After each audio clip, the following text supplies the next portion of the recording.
Hello and welcome to today's live sessions with the GM. My name is Guy and I thank you for all joining me from wherever you might be in the world. I see Australia's signed in. I see we've got people from Austria, Guten Abend. We've got people from the US. I'm sure I've seen some people that I know to be in the US. I am, of course, in the US of A. I have just got here in the middle of the week. My brain is still in Tokyo time, but at least it's the first Friday night that I've managed to make the show on a Friday night, so I'm quite excited about that. Hello, Canada, I see. Canada is there. Fantastic. Now, questions have already started to come through. If you are new to the channel, please remember the way that this works is you type in the word question in caps lock in front of your question, and then you send it through. Now, I might not see it. Now, in front of me, I've got this giant screen. You can't see it on the camera, but there's a giant screen in front of me where the text comes through from both Twitch and YouTube. We stream to both at the same time, so you can sort of watch us on whichever one you want to go to. Now, I might miss your question, because as you can see, the text comes in quite fast behind me. If I do, just repost it. We don't mind if you spam multiple times your question. Obviously, just give me a chance to actually get there. So there we are. Yes, I am being hosted by Game Master's Vault in a lovely home here in this part of the USA, which is part of the USA, and it's a very nice part of the USA actually. I'm not entirely sure where it is. Nonetheless, it's here. So am I, and so life is great. Now, we've got a whole bunch of stuff coming up in today's show. I'm using a new piece of technology, Stream Deck, as lent to me by Game Master's Vault. So thank you for that, Game Master's Vault. We'll see what we can do in terms of avoiding bits and bobs. I realize that I haven't yet set up this thing completely correctly. There's still some stuff that I should have done, which I didn't do. But anyway, right. So we're just going to have a brief recap of what you can expect coming up over the next 2 hours. And to do that, I'm just going to click over here. I should have set this up on the Stream Deck. Yes, I know. I'm old. Give me a chance. There we go. Okay. So this is what we're going to be talking about tonight. We've got YouTube videos to watch. I've got a nice long list here, and that list has been supplied to us by Game Master's Vault. So there are actually no names on this list that have ever appeared on the channel before. Now remember, the competition that runs with that is that the first person to post the link to the video that I'm talking about scores 100 experience points, which you can do with whatever you like, because I don't really do much here. We believe in milestone leveling on this channel. Creative writing development. Definitely got that as a project happening tonight. We've been racking our brains. What can we do for some creative writing challenges? And I think we've got a pretty good one.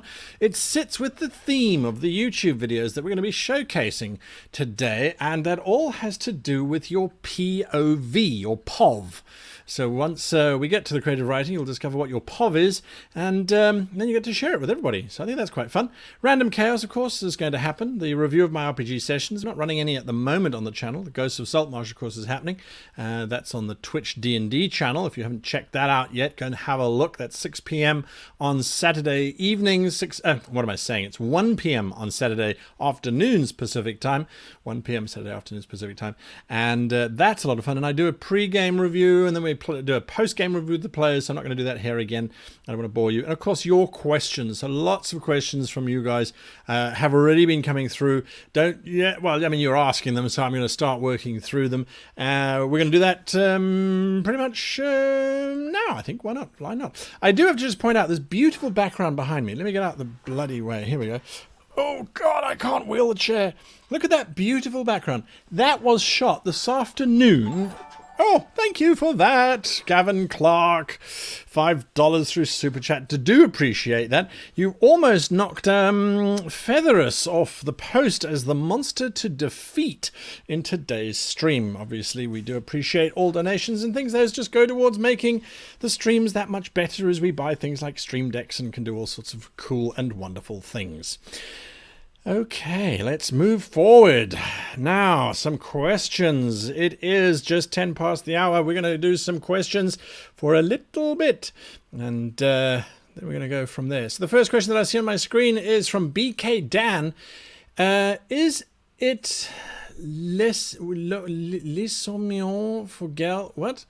I don't understand the question. Please, can you rephrase that? I'm not sure what was happening there. Could be my jet lag. That's happening. That's also a thing. Loner Boner King of you. I'm not sure how you pronounce that. How would you play a Kenku Bard? I would play a Kenku Bard. Kenku, of course, for those of you that don't know, they don't actually have a language of their own. They learn phrases from other individuals, so you get these bizarre sentences constructed out of bits of other people's sentences. And it can make for some interesting play. You have to be very careful. When you're coming to a bard, of course, the idea behind being a bard in the very first case is you need to determine what type of bard you are. Oh, Gavin Clark, look at that. You've knocked them from the post. Gavin is our new monster to run and destroy. We need to knock him off his post. He has 1,000 hit points. You can do that by Super Chat or subscribing to the channel, or bits if you are on Twitch will work as well. So Kenku Bards, or bards in general, I think something that people only associate with bards is that they play a lute or a stringed instrument. There's very little times when we see bards that are done as mimes. I think a mime bard would be quite a nice change and would actually suit the bard, because then we wouldn't have to hear them. I'm not a particular fan of bards, as you might tell. No, bards in general, I think you've got to look at them from the perspective of what is their performance style, what is their oeuvre, if you like, and how do you then portray that? So then how do you bring the Kenku in, where you've got this language barrier where you're using kind of phrases and things? I think something that could be quite fun, but you do have to judge your group in terms of their receptiveness to it, is if you jotted down a few lines of songs that you have heard. Preferably go and find medieval songs and things, but occasionally if you're going to quote a song from Celine Dion or Roy Orbison, it could add a little bit of humor to the game when your Kenku is busy performing this ballad to give the party inspiration or bardic knowledge or bardic inspiration or whatever the situation might be. So I would look at it like that. I would again just hold back a little bit. Don't overdo it, because it can become very tiring after a while. And so there we go. Right, let's have a look at that. Gavin Clark says, this is in Super Chat, I'm thinking up some fun and weird backstories for a warlock. Want to rack your brain and help. Well, warlocks are, in general, you're going to be choosing your path, I suppose, that you are going to be taking to becoming a warlock. And there are lots of different options for you to look at, especially with all the new books that have come out. I think when you're looking at your backstory, at this whole warlock thing, a lot of people tend to occasionally overdo it. They think because they've got this pact with this old one at level 1, that there needs to be this intricate, long journey behind them as to how they got there. There needs to be a giant adventure as to how they got there. I think the more important question is, once they got the power, how did they start using it? If the party has already come together at level 1, you're starting your first session and the party has been together for a while, how did they learn how to use that power? What was that journey? That journey can be quite interesting. Did they hurt anybody on their route there? Do they withdraw? So some interesting things come to mind when that happens. I think that the other thing to bear in mind when you are looking at the Warlock is that it doesn't have to all be doom and gloom. A lot of people say, oh, the Warlock, doom, death, etc., etc. So be aware of that and see if you can work something more interesting out from that. You might get some use in today's creative writing session, which will be running in about an hour and 15 minutes from now, because that has to do with looking at things from a different POV. Whatever the hell is that? Anyway, we'll get there. Next, okay, some questions coming through. I thought I saw something very quickly. Nicholas Marrow, is this only about Dungeons and Dragons? No, Nicholas Marrow, this is not only about Dungeons and Dragons. We talk about role-playing in general. So some people will ask Dungeons and Dragons specific questions, of course, and I can help as best I can in terms of narrative, not in terms of build or mechanics. I don't do that. But in terms of narrative, yes, if you want to talk about Warhammer, you want to talk about Cthulhu, we can certainly do that. We can certainly do that. Right.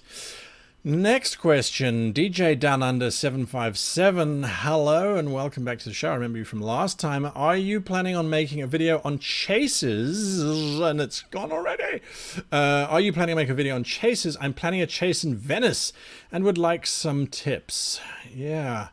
Chases are an interesting thing, and it does depend on what kind of system you're going to be using. The DMG for Dungeons and Dragons does have quite a comprehensive section on chases, but they can become quite cumbersome if you follow them.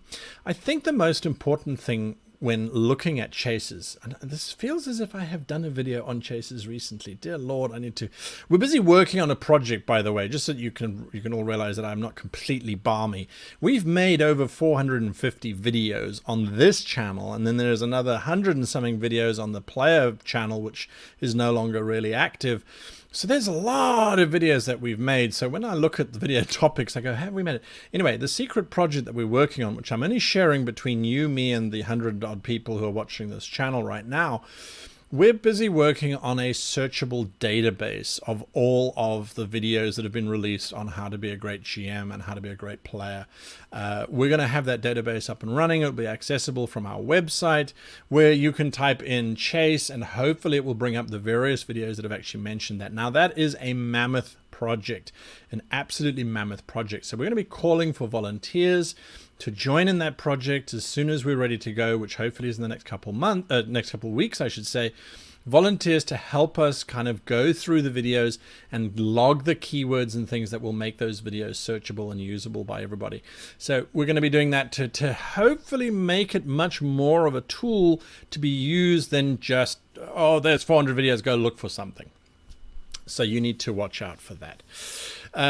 Todlich verwuster, Todlich verwuster, I think. No, comeback question. I started you, so I'm going to answer you. Todlich verwuster. My next campaign, I will. For my next campaign, I run. What? My next campaign I run, sorry, I haven't had enough coffee. My next campaign I run will be targeted for evil-aligned characters. Any solid advice for wrangling PCs and keeping their characters unified? I have done a video on how to play an evil character. I know that. It's definitely on the How to Be a Great GM YouTube channel, how to run evil characters. And the bottom line is that they need to be evil to everybody around them, but not to themselves. And the type of evil that they are to those that are around them should not be in any shape or form disruptive towards the goals of the party. So if you look at something like Dr. Evil in the Austin Powers movies, you've got Dr. Evil. He is fundamentally evil, and his henchmen are all evil, but they will never necessarily work against him, or if they do, it's in a big elaborate plot. And when he discovers it, okay, sure, in his case, he tries to kill his henchmen, which he doesn't do very successfully, let's be honest, but he kind of forgives them and moves on. Another good example to look at is if you look at the comic TV shows like Teenage Mutant Ninja Turtles, He-Man and the Master of the Universe, She-Ra.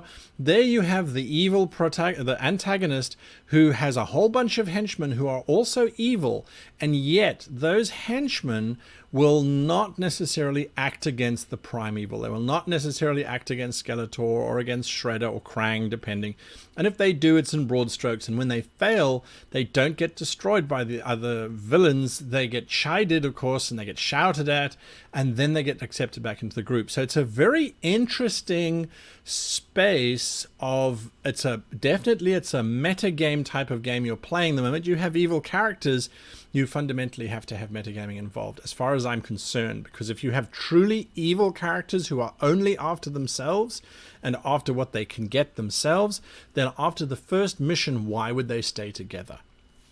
They would simply backstab each other, and you'd end up with a Reservoir Dogs style situation. That's my thinking anyway. Right, Mr. House Cup, and there goes the text as soon as I start the question. Where did it go? Mr. Housecup says, what's the best way to challenge superhero characters where the setting is real-world Los Angeles, and there are the only supers for right now? Please pardon my persistence. It's the first time I've seen your question, so I don't think it's that persistent. Right, so what's the best way to challenge superhero characters where the setting is real-world Los Angeles? Now, the challenge with superheroes, and this is a fundamental challenge of all superheroes, regardless of whether it's in a normal setting like Los Angeles, or it's just a sci-fi kind of space, there is a problem. And the problem is quite simply, they're superheroes. So how do you defeat them? The idea that every single villain is going to be aware of their fundamental weakness or something that will bring them to their knees, like Clark Kent's kryptonite, those kinds of things becomes a little ridiculous. When you're looking at real-world LA, for example, what resources do you have access to as a game master? I'm not particularly familiar with LA outside of what I've seen in the movies. So certainly things that I would throw at them would be something that has grown in the sewers of LA. It might not be a superhuman, it might be a super mutant of some kind. You could look at some kind of beach-type Godzilla monster that could rise up out of the oceans and attack Venice Beach. You've got other options such as the gangs. Now, the gangs of New York, gangs of Los Angeles, doesn't really matter. The gangs themselves are usually preoccupied with fighting the police. But if there are superheroes, if you've got superheroes in your world, that means that potentially there are others who have started to change or exhibit powers. So what happens if, and forgive me if I'm putting the gangs in the wrong city here, but Hell's Angels, or you make up some kind of gang that will fit. I'm busy desperately thinking of gangs that will fit from Lucifer, the TV show, but I can't think of any offhand. You put a gang in there that has got a super mutant, or perhaps they had a super mutant, so they developed a super weapon. You could also look at, say, drug dealers who have got a specific type of cocaine that has been turned into a liquid form, and that when that gets injected into superheroes, it debilitates them regardless of their powers. So there's a lot of routes that you can take in terms of coming up with, I think, fairly exciting and interesting spaces. The one thing that you don't want to do, though, is consistently try and take their powers away. If you look at the never-ending stuff that they have to throw against the superheroes, you get to a point where you're like, you know what, these guys just have very bad days for a long time. So that's something to handle and think about. Next question is from Honorable 596. Can you point me towards some advice for fine-tuning a couple of magic weapons that I created? I'm more worried about stats and fun quirks than lore right now. Well, for statistics, you're going to have to go to one of the other channels that I can recommend some for you to have a look at. Nerdarchy, of course, XP to level 3, and taking 20 other ones that got top of mind, simply because I work with them on a weekly basis.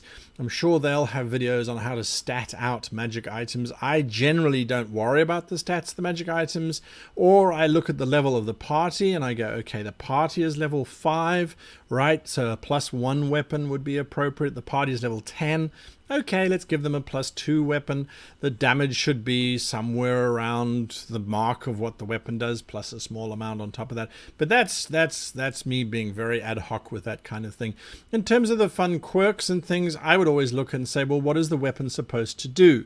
If any of you watched Ghosts of Saltmarsh last week, and if you haven't, this is not a huge spoiler, the magical weapon that they discovered and subsequently packed away, but the magical weapon that they discovered was a dagger of unerring accuracy. Whenever or whatever you throw it at, the dagger will hit. The damage is still the same. It doesn't need to be ramped up. I really just created it so that it was a weapon for the characters to have access to. So if they ran out of their dailies or out of their powers or their spells or their whatever it is that they were going to be doing, they had this little jack up their sleeve. And I thought that it was appropriate for a thief, the individual that they encountered, to have on them at the time. So it really wasn't hugely complicated, and I certainly haven't developed any lore around it just yet. When the players cast Identify and they try and figure out what's going on, I'll make it up at that time and we'll go from there. Next question. Nicholas Morrow says, how do you decide between a linear campaign and a sandbox campaign?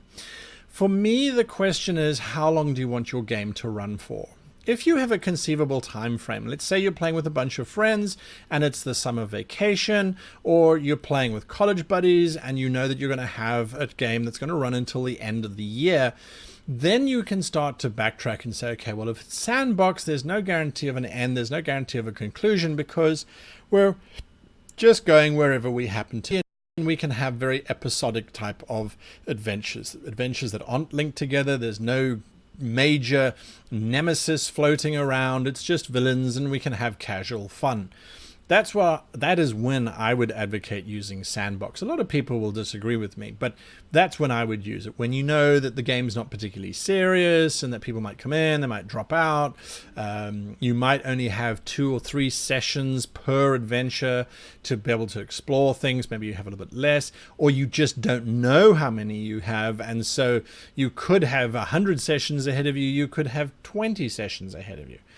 If, however, you know your time frame and you know that you've got 25 sessions, or maybe you've got 20 sessions because it's until the end of the semester, I would then certainly look at running a linear campaign. I like the word linear rather than railroad, but a linear idea, which is what I advocate on the YouTube channel. That is because you can work out, okay, well, we got 25 episodes. I need to get them from point A to point Z, and in between is all the fun stuff, and I've got 1 session each, or I've got 2 sessions each, so it allows you to plan it a lot better. I personally would almost always advocate a linear game anyway, because it's more entertaining for you as the game master to have your big plot and then try and figure out how to rack it back, how to pull it back, and how to make it your own and make it a positive outcome. Your players are going to be telling the story. You're just working out how the plot gets from point A to point B or C, or wherever that might go. There you are. Right, we've got 3 more minutes. 3 more minutes before we're going to stop questions for a little bit and talk about some other stuff. We've got another question, Honorable 596. What are your thoughts on epic magic? Or really just magic above 9th level? Have you ever let your players have that kind of power? No, I have not. I have let my player characters ascend unto godhood, which in theory gives them infinite amounts of power and infinite amounts of ability. So I have certainly done that. 9th level magic is ridiculous in its own right. I think in my entire career, aside from just running campaigns that are specifically set at level 15 or above, where you've got all that high-powered magic, I have probably run that once or twice in my entire career.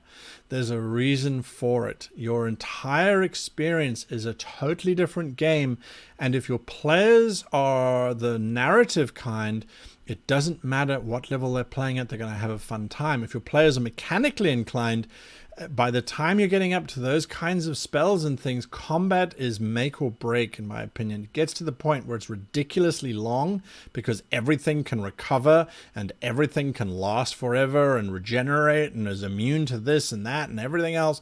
It becomes a very mechanical, very technical slog and is no longer a story involved. That's me personally. Other people go, oh, I love it when my wizard casts Wish once every year. It's fantastic. Anyway, that's just me. One last question before we break for something else. TurfSmurf1974 says, what books would you recommend for a newbie for D&D lore? Whatever books you do eventually find, you can let me know. I'm not a huge fan of the Dungeons & Dragons lore in terms of their different settings, Greyhawk, Faerun, Eberron, Ravenloft. I prefer to make my own settings. When you look at the Monsters Manual, which contains a whole lot of lore on each monster, it says, well, this monster does that, or this monster does that, and there's this bonus, and there's that kind of history. You can pick up bits and pieces, but if you want to actively engage in the Dungeons & Dragons lore, then certainly pick up one of the campaign books to begin with. But I wouldn't necessarily even go that route. I would jump onto the internet, go to Wiki, and I'm sure you'll find hundreds of descriptions of the various worlds and things. If anyone in chat happens to know of a really good resource to brush up very quickly on a specific piece of lore, share that link. Share the link and I'll give you 100 experience points. Actually, I'm feeling generous today. I'm in America. I'll give you 200 link. 200 experience points if you share that link of where to go and have a look for some D&D lore. If you find anything on Baldur's Gate, let me know. I don't really want to play through the entire game just to learn about Baldur's Gate. Okay, we are on the half hour. I think it's time for us to do some YouTube videos. So hold your questions for now. ForgottenRealms.fandom.com wiki main page, says Ishtar00 on Twitch. I'm going to give you 200 experience points. Did anyone share anything in YouTube? Let me just check. Yes, M. Dramon shared a link. YouTube channel, well, there we go. Share a YouTube channel. That's fine. If it contains lore. I hope it contains lore. No one else there? Okay, because I have to authorize that on that channel, so that's fine. Okay, now some YouTube videos that you can watch. And that will give you a different POV. A different POV. What is a POV? Well, I'm going to share with you 3 videos, and you can tell me if you can see a link between the 3 of them or not. Or not. That's the question. Right. So if you can see a link, that's brilliant. If you can, that's great. Pelion's Attacks. Wow, thank you for that. 10 euros, very appreciative. Do I get the experience points anyway? Great contents. Yes, you do. You can have the experience points. Why not? Have the experience points. You can share them with others if you like, or you can keep them all for yourself.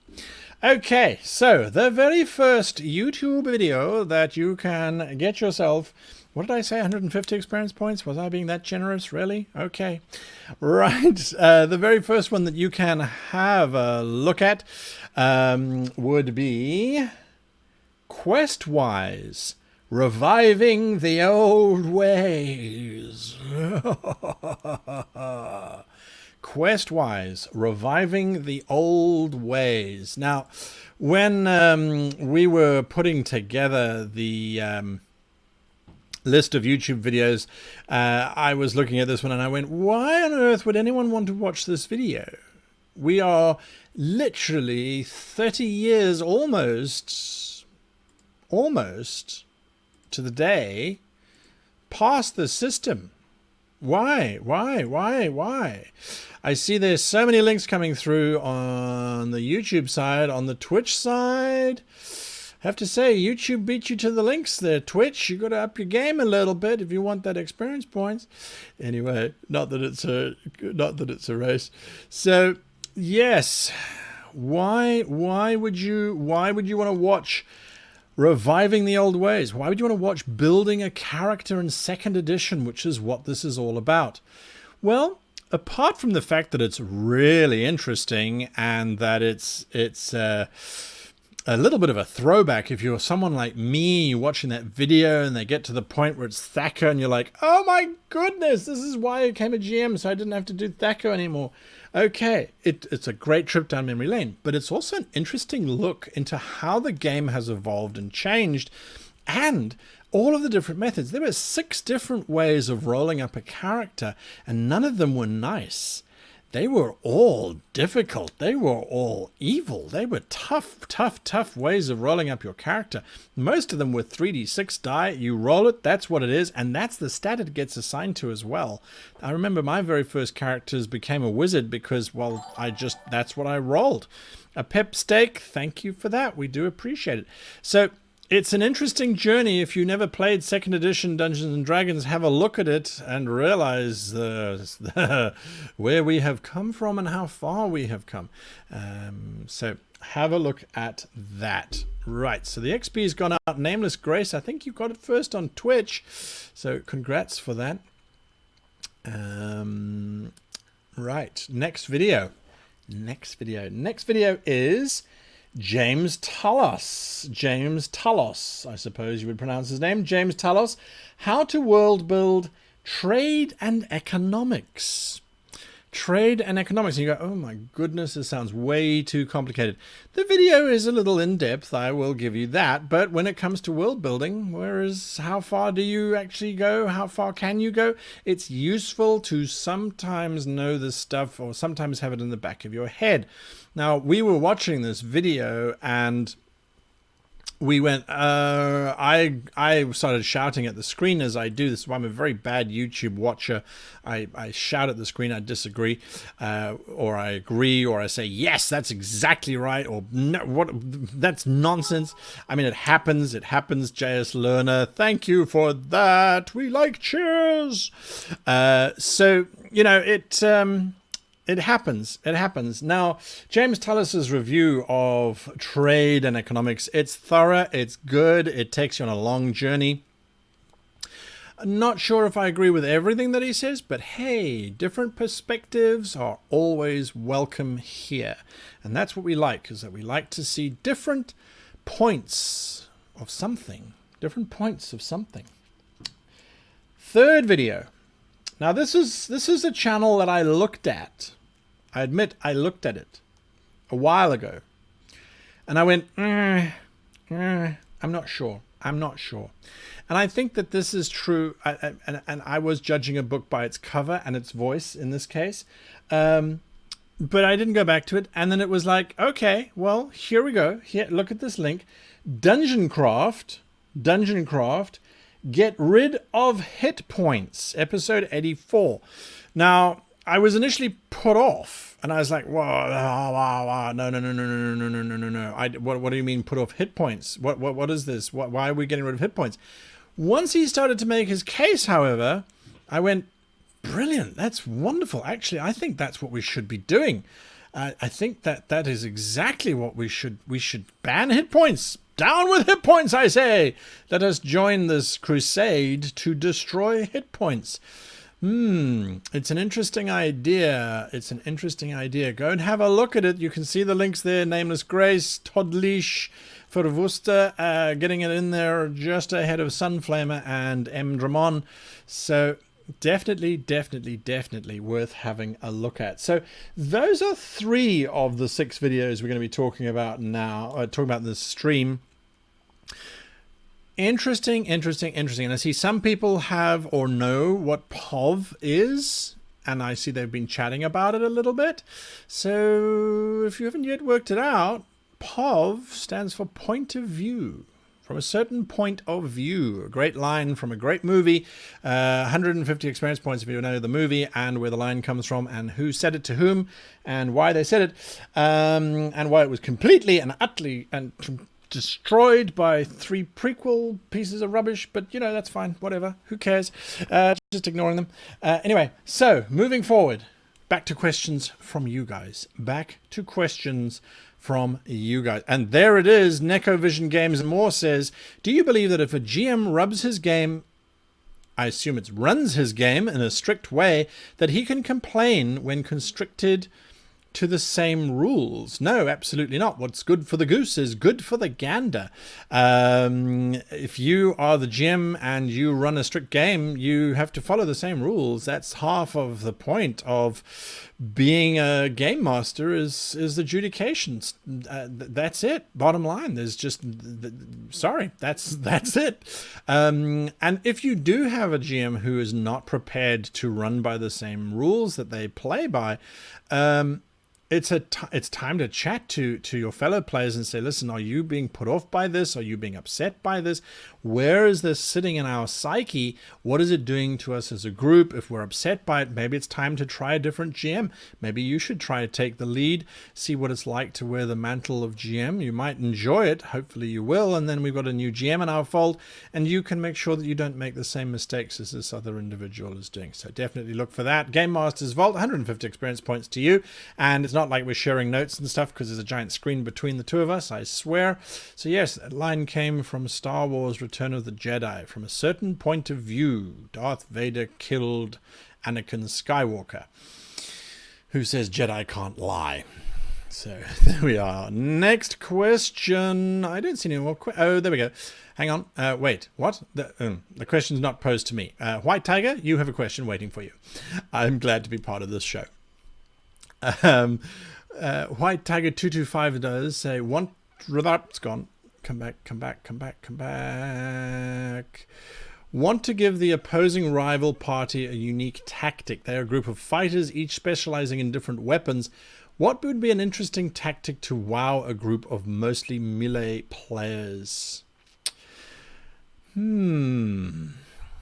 an interesting one. You've got a group, you want to make a group of NPCs with a unique tactic.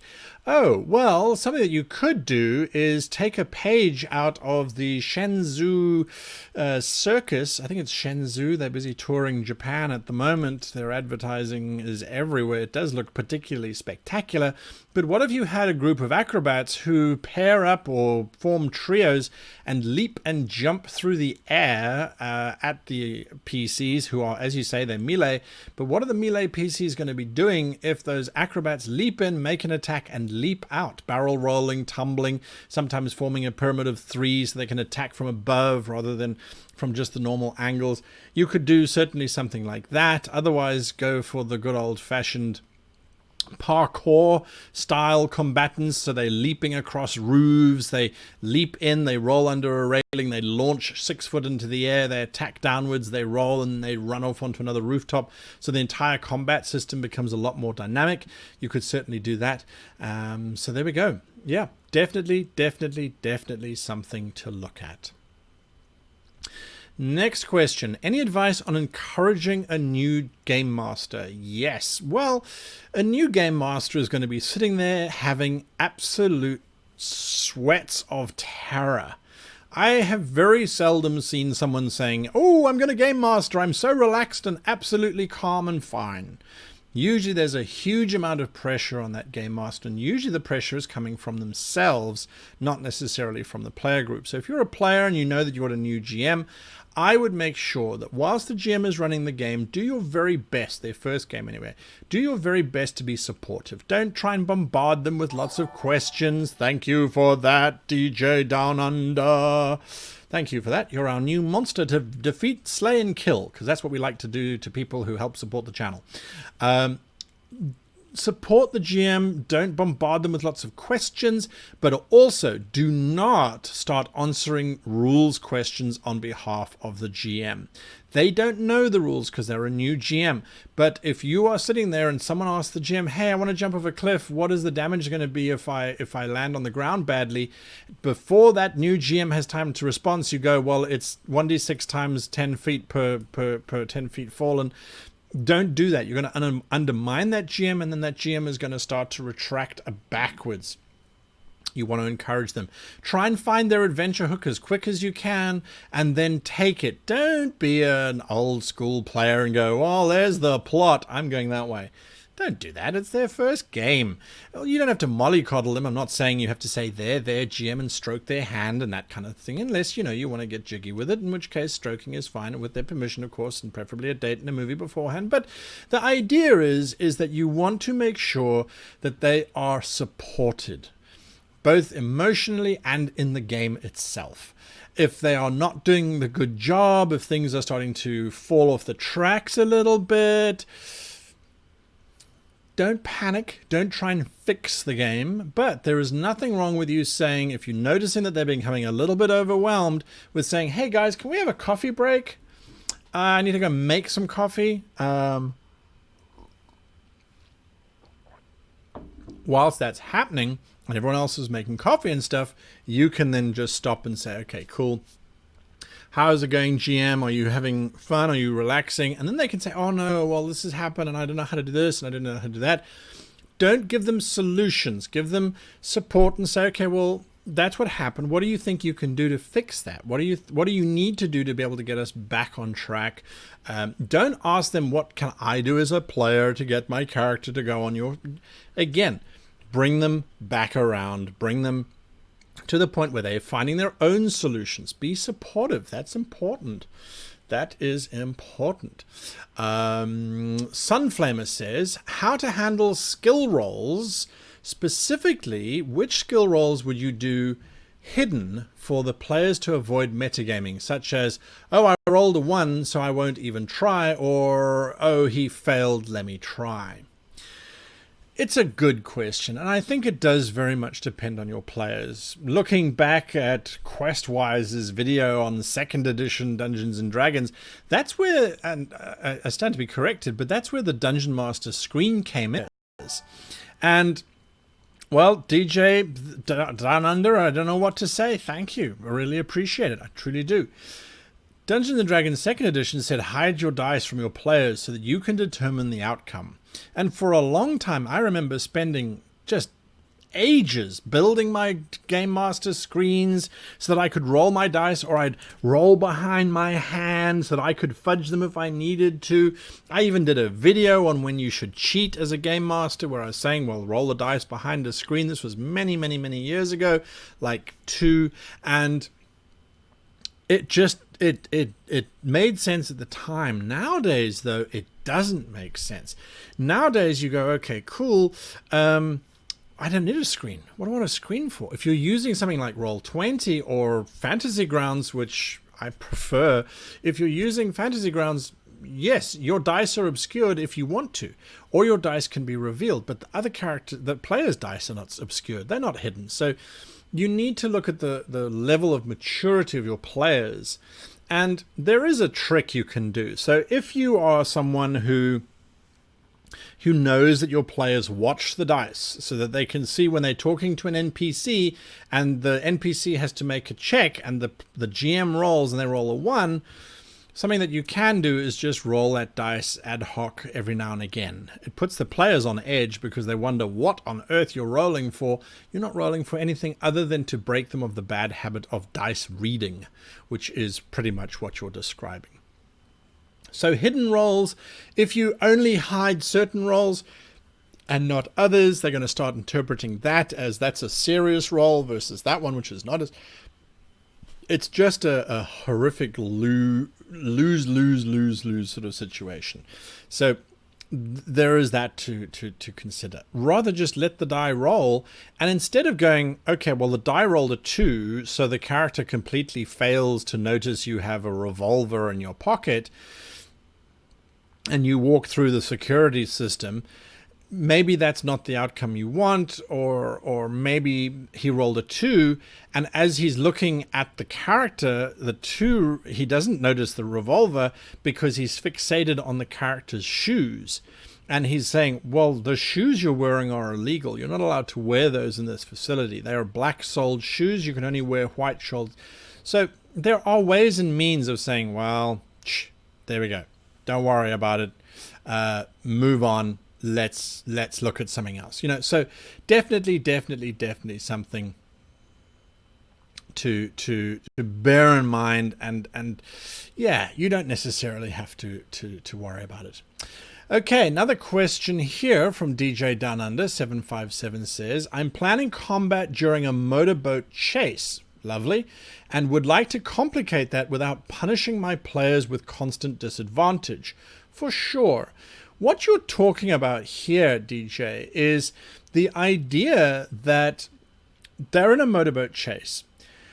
Are you going to lock down one of the players to be driving the motorboat? Because if you are seriously taking agency away from them.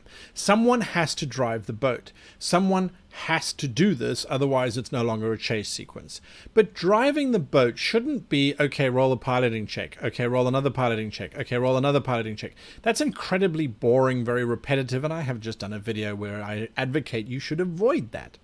So if you're going to have someone driving the boat, you need to make sure, first and foremost, that the driving of the boat is as entertaining as a combat on the boat is going to be. Then you need to look at and say, okay, well, how stable is the boat?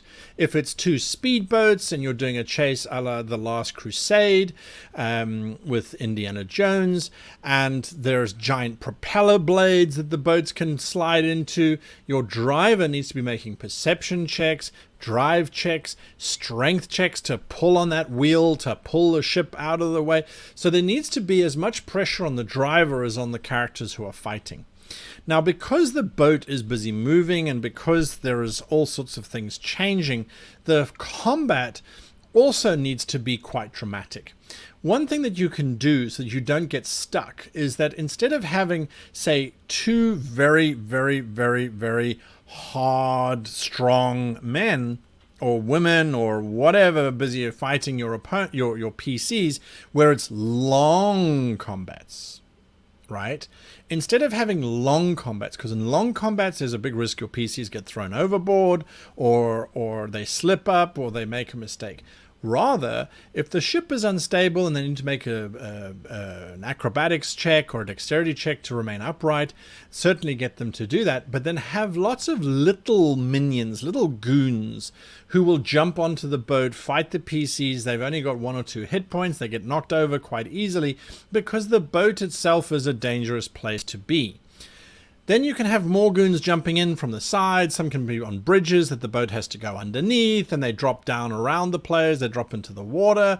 So there's a lot of things to bear in mind when designing a chase sequence. It's not just about how powerful should you make the enemies. It's also a case of, well, how powerful are the enemies? How difficult is the terrain that they are fighting on? And if a PC is stuck driving, how do you make that driving an interesting, exciting experience? So there's definitely something to look at there. Okay, next question. We are nearly on the hour, which means more YouTube videos. Next question, Mark Anthony Smith is the first one I see there. When is it okay to TPK a party? For example, my players fought a dragon and it didn't use its breath weapon because I didn't want them all to die. Well, Mark Anthony Smith, that's not a problem. The dragon doesn't have to use its breath weapon. It has just as much free will as the player characters do. So if it doesn't want to use that, then absolutely fine. It doesn't use its breath weapon. So you made a good call there. On the other hand, your players might have been expecting it to do so, and when it didn't, it might have raised questions. So a narrative reason the dragon appears to have an arrow lodged in its throat so it doesn't breathe flame is a simple throwaway sentence, but it then exonerates you as the game master. You're not holding back. You're not using plot armor. You are using narrative to generate plot armor, but then it doesn't just feel like plot armor.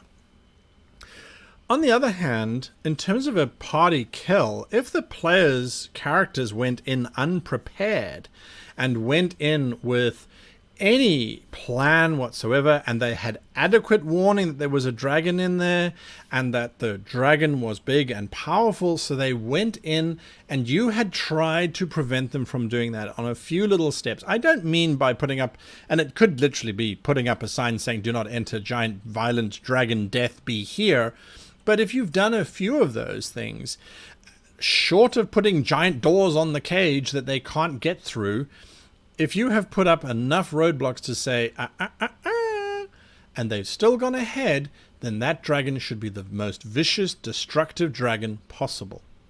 If the party is then killed, if they are all zeroed, you don't necessarily have to have a TPK.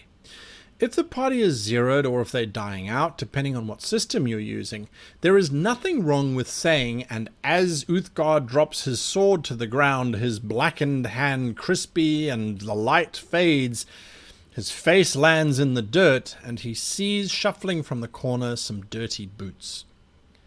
You all wake up the following morning chained to a stone wall.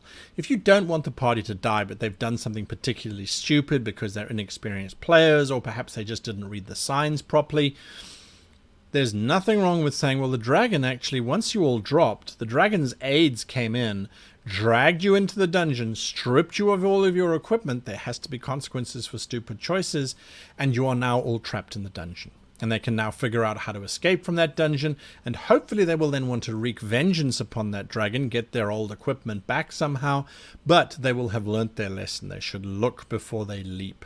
Anyway, that's how I would do it. Think about that. Cobalt Scorpio says, how do you portray a homosexual NPC tastefully? Glaze, bit of honey, I would imagine. No. Portraying of a homosexual, portraying of any individual, I think you need to do it, and you need to ask your question, why are you doing it in the first place? If you have a homosexual character, if you have a gay character in your setting, why are they there? Is it to simply create a dynamic world where you're showcasing, saying, okay, well, this particular character likes women, this one likes men, this one likes orcs, this one likes dwarves, this one doesn't like anything, it doesn't matter. Whatever you are, the reason why you're including them needs to be very clear in your mind. And that includes, if you're going to even include seducing, flirtation, anything along those lines, doesn't matter what gender or sexuality it's aimed at.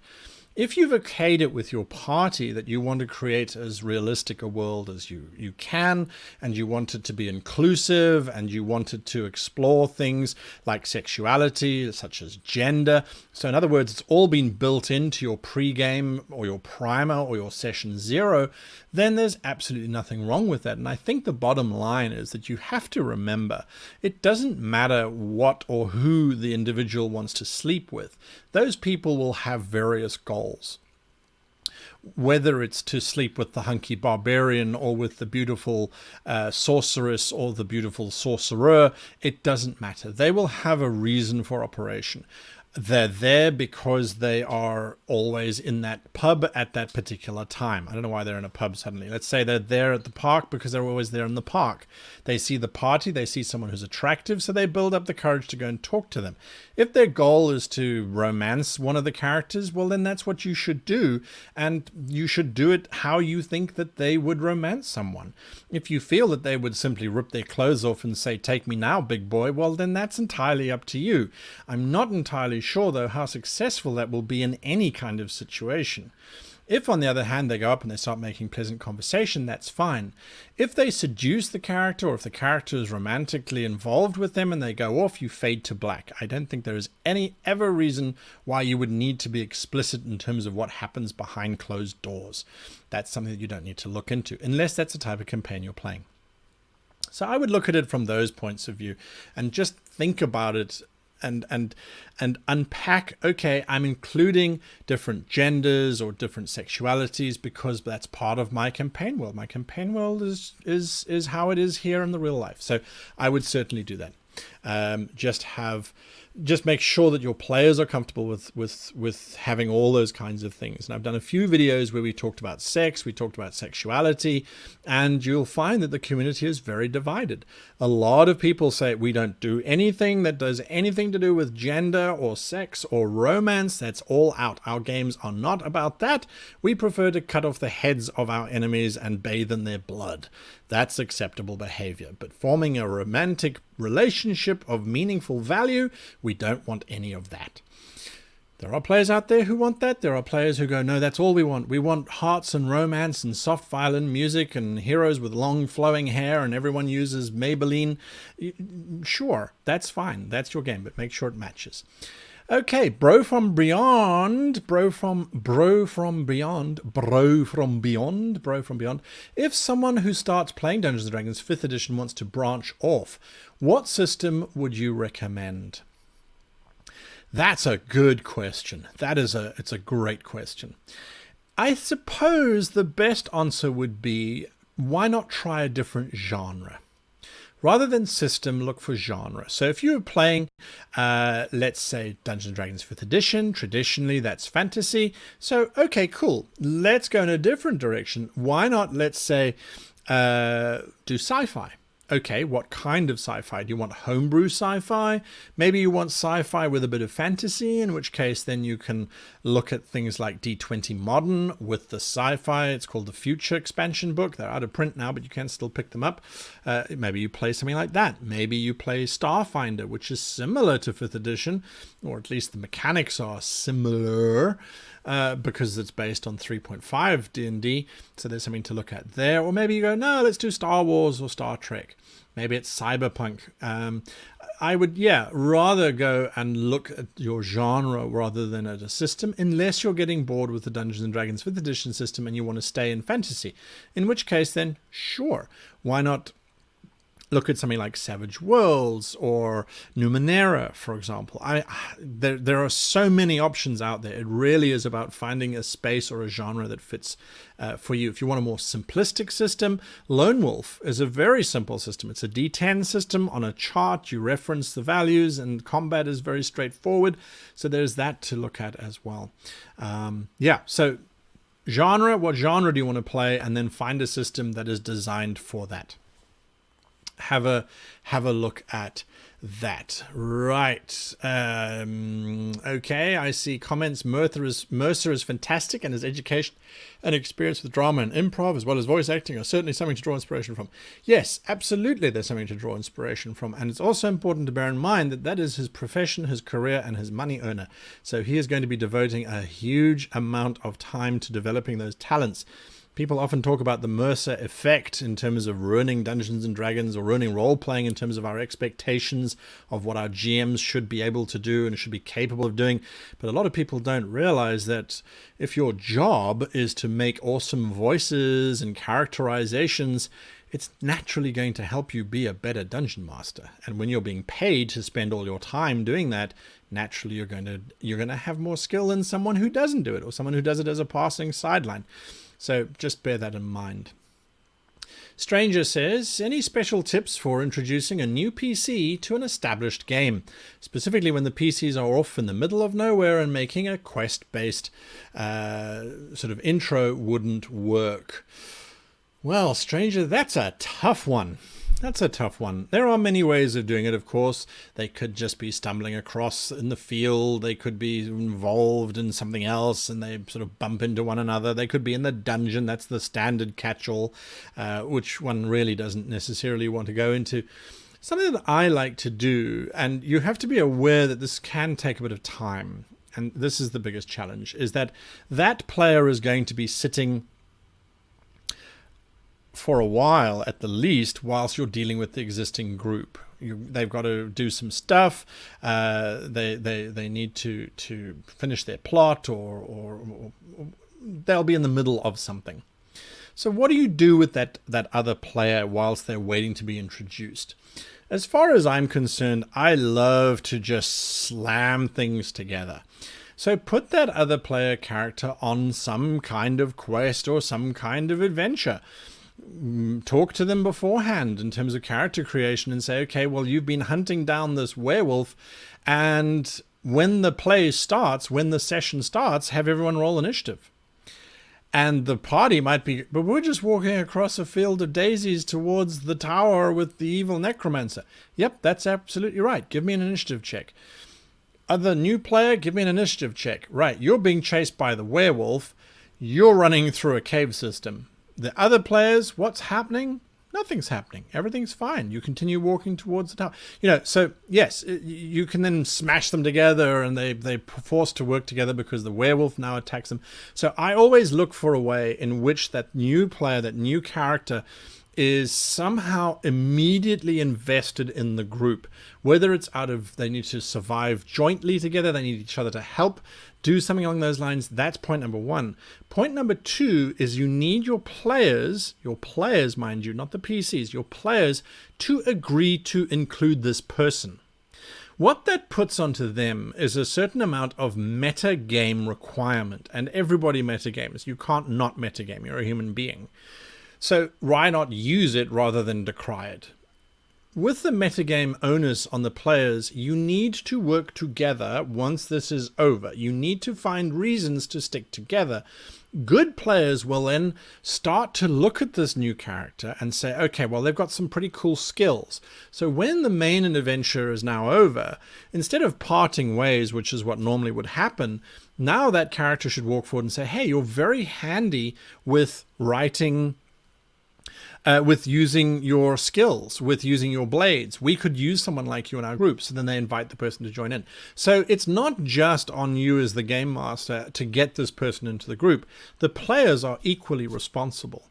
And I think that's something very important to bear in mind. Okay, I'm being punished here with statements of, come on, creative writing. We're going to do that on the half hour. We're going to do that at 12, 12, what am I saying? We're going to do that at 9:30 here on this time. But we do have 3 more YouTube videos to talk about. So hold your questions for now. Please hold your questions. I'm loving the questions that are coming through. Some very interesting questions coming through, and I hope everyone's happy in the chat. There was lots of chat going on which I couldn't read about, so DJ, don't worry about it. Life is good. Don't be overwhelmed, be happy. Now, some more videos. That means more experience points for those of you who posted up. So let's have a look at that. Extra Nerdy, ask that question in a little bit. I do get so distracted actually, as a matter of fact, this afternoon we were sitting here and thinking about going outside to film, and the deer walked past. It's like we're in America. It's amazing. There's deer. It's wonderful. Anyway, okay, back to, I'm on YouTube Watch here so that I can authorize links. The next video, and this is to change our point of view, or to give us a different point of view, or simply to give us a point in which to view Monarch's Factory. How would I run the Feywild? Monarch's Factory, how would I run the Feywild? Monarch's Factory is from Australia, a delightful YouTuber and channel, very different insight. So, how would I run the Feywild? Monarch's Factory starts to posit some solutions. What I like about her is that she doesn't give us exact specifics. She says, think about it. Toddlish, how are you getting these links so quickly? It's insane. It's absolutely lovely. I'm glad that you're doing that. Lots of experience for you. M. Drummond, just a few seconds behind on the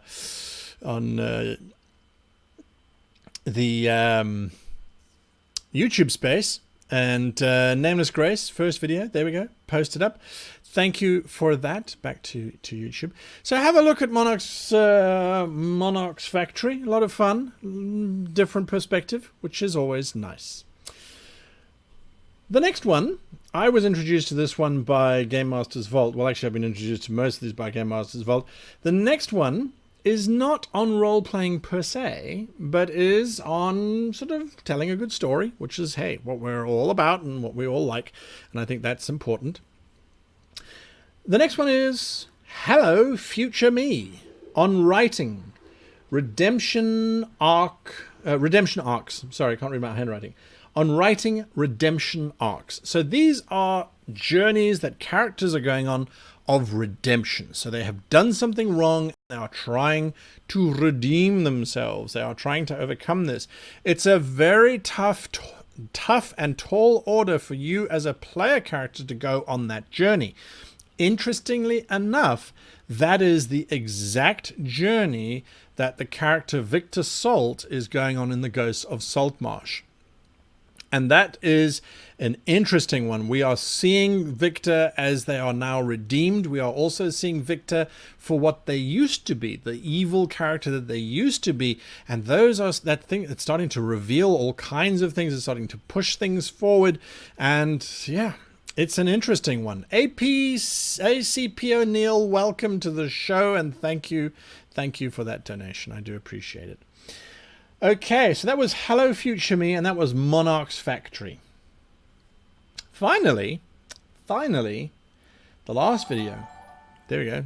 Thank you for that. A little bit late. ACP O'Neill, thank you. The last one is Mr. Rex. Mr. Rex. What they don't tell you about Krakens. What they don't tell you about Krakens. Oh dear, oh dear. What they don't tell you about Krakens. This is Mr. Rex. Interesting spelling, R-H-E-X-X. Mr. Rex. It's an interesting video, and what I like about it is that when he talks about, well, this is a Kraken, and this, what the hell is this? It's a very good question, especially when you look at 5th edition, and especially since we've been looking at 2nd edition and some of the videos that we've been talking about today. It's a very interesting space, So he gives us a very nice point of view to look at things from a different way. So I really do like that. I made a pub menu with a Kraken Mari. There we go. In Ghosts of Saltmarsh, we've got a Krakelich, an undead Kraken, as one of our main monsters for the party to try and defeat. They're only level 1. They should be fine. I'm going to give you a bonus video here, and this is simply because I've been talking about them in the past 3 weeks. 3 weeks, I think. In the past 3 weeks.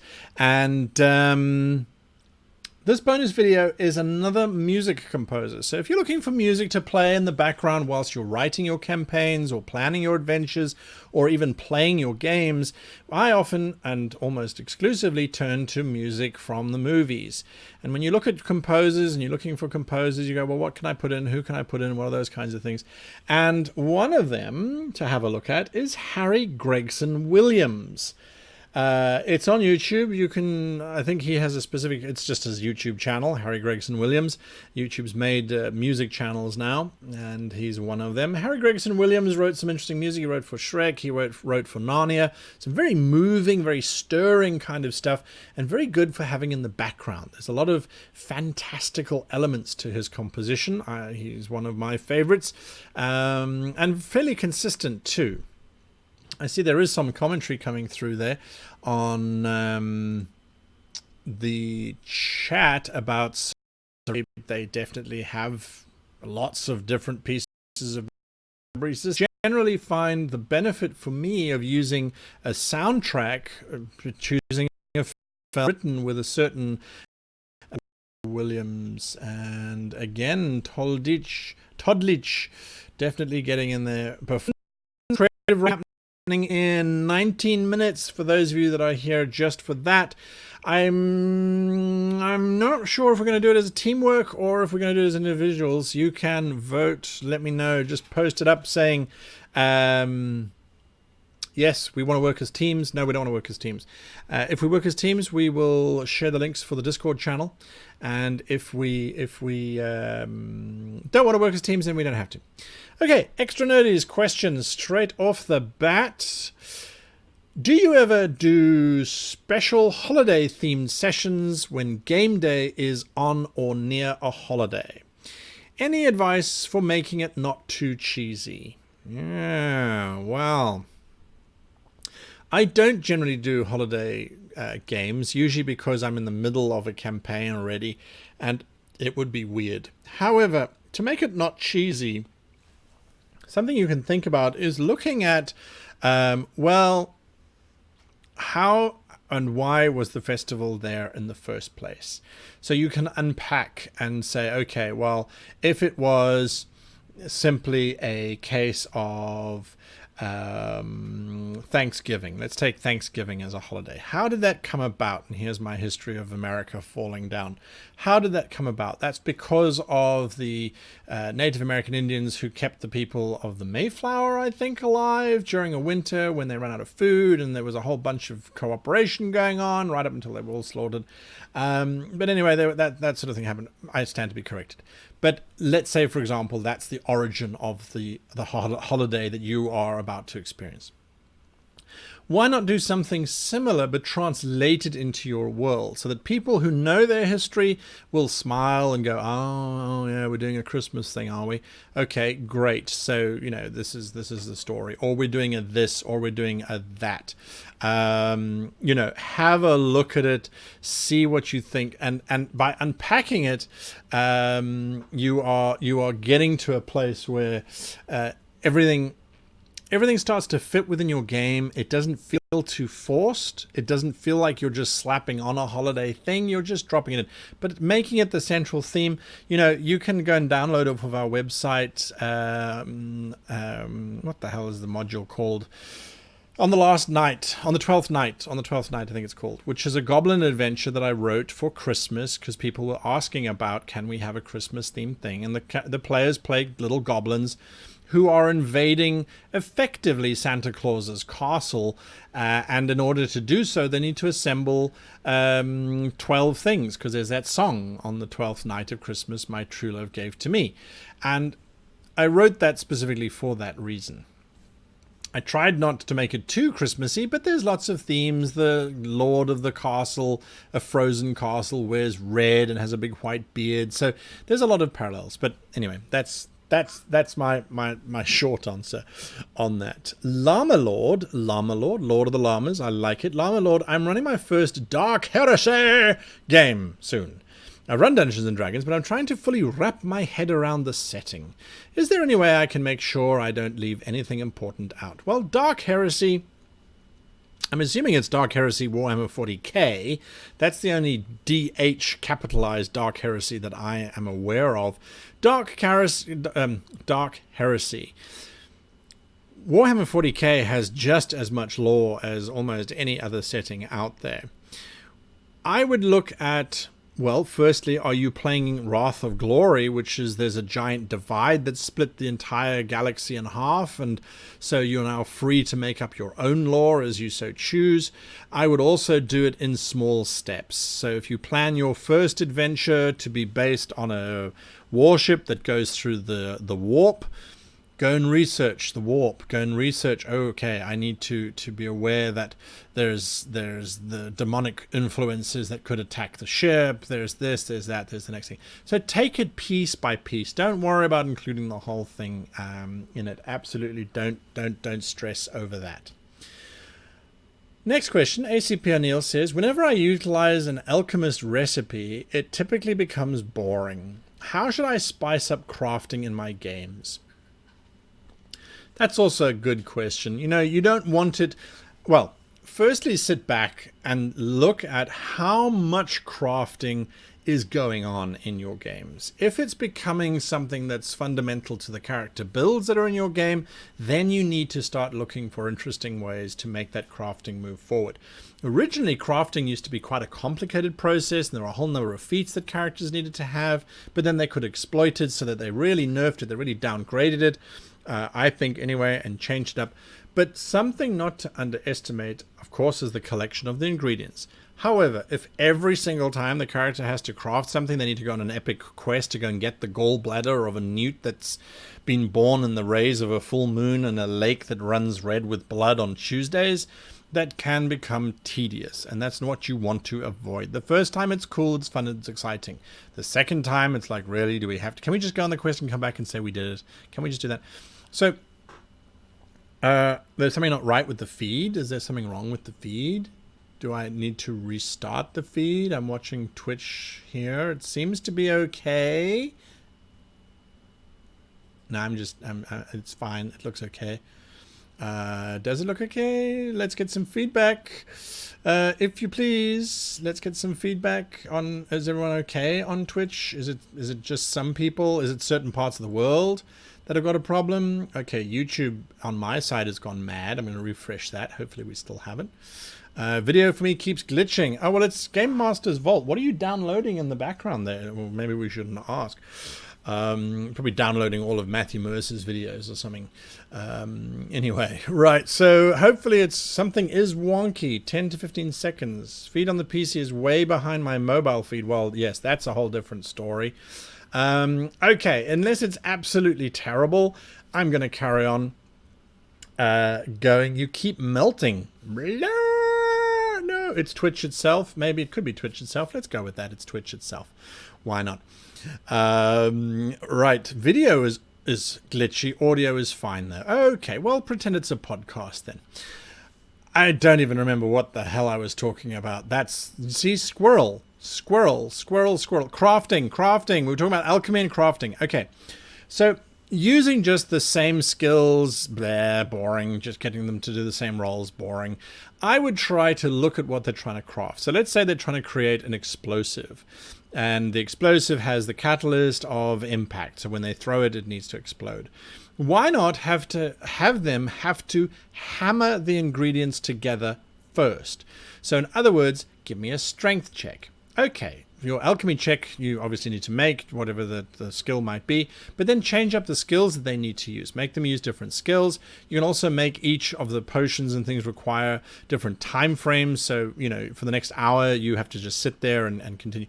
So I would look at that. I would also look at ways in which you could potentially include the other players' characters.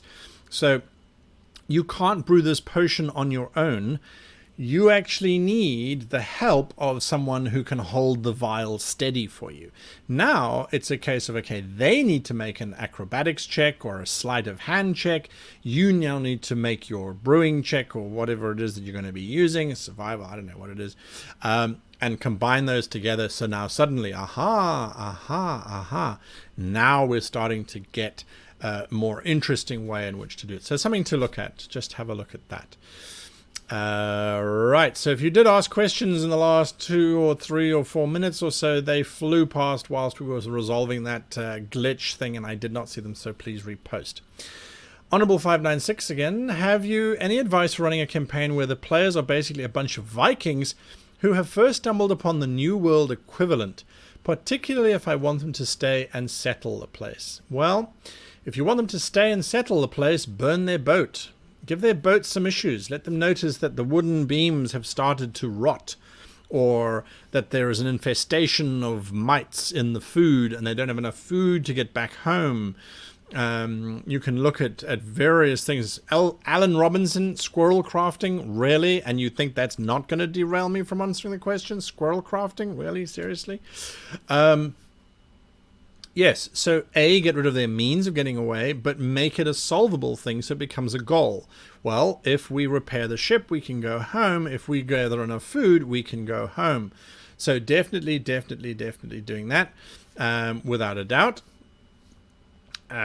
Look at that. Look at giving them a favorable reason to stay. Perhaps there's a local population that comes and trades favorably with them, and that doesn't have a problem with them staying where they are, for now anyway, and that will allow them to build bases and things, or possibly even have them discover an abandoned camp. Maybe it's a natural rocky outcropping that kind of looks like a castle, so they can start to establish and settle down there. So that's my quick advice there. Gladig says, how would you encourage players to make characters that reflect the world rather than generic ones fit for any universe of the same genre? Homemade worlds are even worse when it comes to this. Wait, hang on. How would you encourage players... Where did it go? That was the Viking one. Then I missed a whole bunch of questions from Tyler Grimm, Hero Metzler. I'm sorry, ask your questions again. Cobalt Scorpio, missed your question. Nameless Space, missed yours. Nicholas Marrow, missed yours. All these questions I missed. Where the hell is the question that I was busy answering? Nope, it's gone. It's gone. Okay, back to the next question. I'm sorry, whoever the question that was, completely gone. Cobalt Scorpio says, what is your favorite D20 modern campaign? That's an interesting question. Well, the last D20 modern campaign that I ran, my players were a bunch of archaeologists who had found something from ancient Egypt, and they were trying to track it down and see where it went to. So that was the one. Then there was one before that where there was a computer trying to take over the world and they had to try and stop that. I've had quite a few. I haven't really had any long-running D20 Modern campaigns, usually because I don't just run D20 Modern, I run D20 Future. And in D20 Future, I've had quite big space operas with, I transposed the world of Braxia into a galaxy space, and there was basically it was trying to translate it was translating the fantasy into a sci-fi space, and that worked really, really, really, really well, because I really do love D20 Modern. Masayuki Okuno says, hello, this is my first question. Well, thank you for asking it. How GM should be handle player group where there is a knowledge divide between some player and others, like the world setting or an original work? Okay, Masayuki, the biggest challenge that you're going to face where you do have this divide between players in terms of knowledge and in terms of world setting and the like, I would advise players who are new to a world setting, who don't have a large amount of knowledge of that world setting, to play as simple a character build as they can. Traditionally, that's to play a fighter or a fighter-like class that doesn't have a lot of magic or a lot of divine knowledge, which would almost require them to know more about the world setting.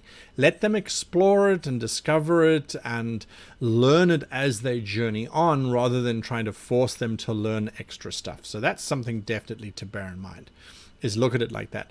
If they are jumping into an existing campaign and they also still don't know all of the world knowledge, that's also fine, but maybe have them play a younger character. So not someone who's 12 years old, but someone who's 16 or 17 years old, and so their lack of world knowledge is because they simply have been studying or in school or doing whatever it is youngsters do, and so they're not very au fait with the world. And that will also account for why there is a disparity. I would also then encourage them to not ask you, hey, GM, can I make a roll for history or for knowledge local or for whatever's happening now? Because I don't know, my character might know. Rather have them turn in character to their fellow players' characters and ask their fellow player characters, I don't understand why you're all so terrified of the Klingon. Why should I be afraid of the Klingons? Are they dangerous? And then the other players' characters can respond appropriately with yes or no, or however it might be. So what you're doing is that you're encouraging world building, you're encouraging world knowledge sharing, and you're not just info dumping information onto the player or onto their character. You're allowing for a conversation to happen. And I think that's much more important than just throwing facts at them and hoping that they will remember and hoping that it will stick. Epic Serial. There is some epic cereal out there. There is. I had some the other day. It's very nice. How should I reintroduce a player who has gone for a few weeks? The party is in the middle of a large desert, hiding in a pyramid from an ancient blue dragon whom they are about to fight. Kind of a similar question popped up a little bit earlier in the show, and look, the question is not how to introduce the character to the party. The question is how or why would the character be in that pyramid? Something that you can certainly do, and there's nothing wrong with this, is have that player talk to that player beforehand and say, okay, listen, your character, let's look at your backstory. Is there room in there for you to be fighting some kind of evil sorcerer or a wizard? Yes, okay, cool. Well, in that case, then that's where we start. Have everybody roll initiative, if that's the way you want, or at the very beginning of the session, simply have the players that are in the pyramid start taking a step forward. As they do so, a dimension door opens up, and this new PC, is thrown back into the room. They've got a little bit of a backstory because you've spoken through. You don't have to play through it. You can literally speak through it with the player as to why they were away for 3 weeks. When you look at something like The Lord of the Rings or The Hobbit, the films that they made, there they tried to show us where Gandalf went and why he was away for so long. In the books, yes, we do get to understand it a little bit later on, but generally Gandalf just disappeared for a while and then he came back again and everyone was happy. We didn't know why, we didn't know what had happened, but in the films they extrapolate and they add on and they give us even more information that we didn't necessarily need to know, but they tried to fill in the blanks. That's all you need to do with that particular character. Angus boys, how would you approach... Do we have time? Yes, we do. How would you approach a player that wanted to play a cursed character? In this case, 2 souls, 1 body. Think Talion from Shadow of Mordor. Well, I would make sure that the player is a very competent and capable player. I would watch very carefully to make sure that the 2 souls, 1 body thing doesn't become too much of a gimmick. I would also make sure to chat with that player after each session saying, okay, cool, I liked what you did there or what you didn't do there, but I think we need to do something there. Masayuki Okono, arigatou gozaimasu. Thank you for that. So I would look at it from that perspective. I would say, okay, let's keep things on track. Be very careful when you're handling players who've got these things, these curses, double souls. Just be careful. Watch it. Keep a close eye on it. It can be very powerful. It can be a lot of fun, but sometimes you need to hold back. Okay, we are on the half hour. I promised you that we were going to be doing creative writing. So if you've been waiting for it, the time is now. And here it is. Please hold your questions until after creative writing. Okay, so creative writing. How is your night going and why Tuesday? What happens on Tuesday, Hero Metzler? I'm not sure. My night so far is going great. I've never done a stream on a Friday night before. It's super cool. Although I must admit I need more coffee. Okay. Right. You were fighting a boss in Dragon Age? See, the derailment that happens. One little comment. Okay, Dragon Age 1, 2, or 3. Which boss are you fighting? You got to share this information, Todd Leach. You can't just say, I was fighting a boss. Which one? We need to know. Was it the epic trebuchet battle in the very opening? Tell us. We want to know. Creative writing. First question, do you guys want to do it as pairs? This is something that can be done as a pair. It can be quite fun to be done as a pair. What we do is you simply call out, I need a partner. You guys find each other. And, oh, you were fighting an envy demon. Yeah, those are kind of fun. We can do it as pairs. You can join Discord. That's discord.gg/greatgm. We are now partnered with Discord, so we get our own little handle. I'll type it in so that everyone can get it. Discord.gg/greatgm. If you don't want to do partnerships, that's absolutely fine. If you want to do partnerships, say yes now while I have a cup of coffee. If you don't want to do partnerships, say no. Don't feel bad. We don't have to do it as partnerships. You can do it on your own.